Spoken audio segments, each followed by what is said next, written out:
Welcome to this week's Technique Tuesday. This week's defense is against a lapel grab, so stick with us and remember to train in safety. This week's defense is against a lapel grab, so your opponent's going to try to grab your lapel. So even before he can grab you, you're going to block down with both your hands, grabbing the inside of your opponent's wrist and placing your thumb on the back of your opponent's hand.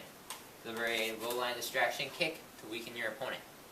From here, you're going to rotate both your opponent's wrists outward so that their thumb is facing out, placing them in two outside wrist locks. From here, you're going to continue to twist out and push down on your opponent's wrist. As you step backwards, take your opponent down to the ground.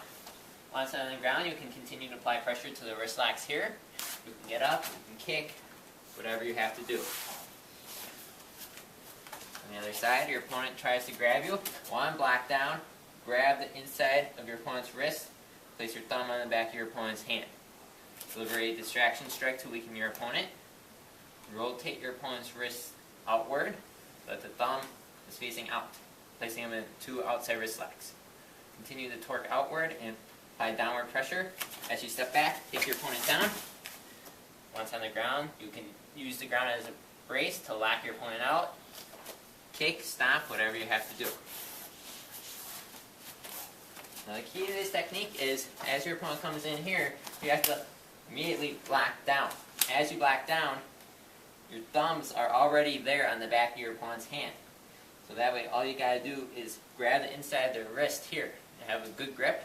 You can then distract and quickly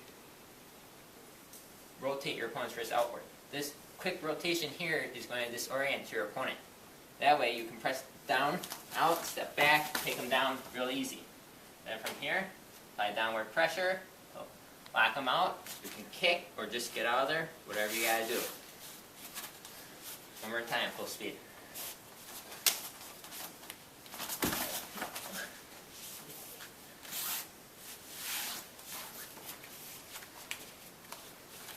And that's your technique for Technique Tuesday.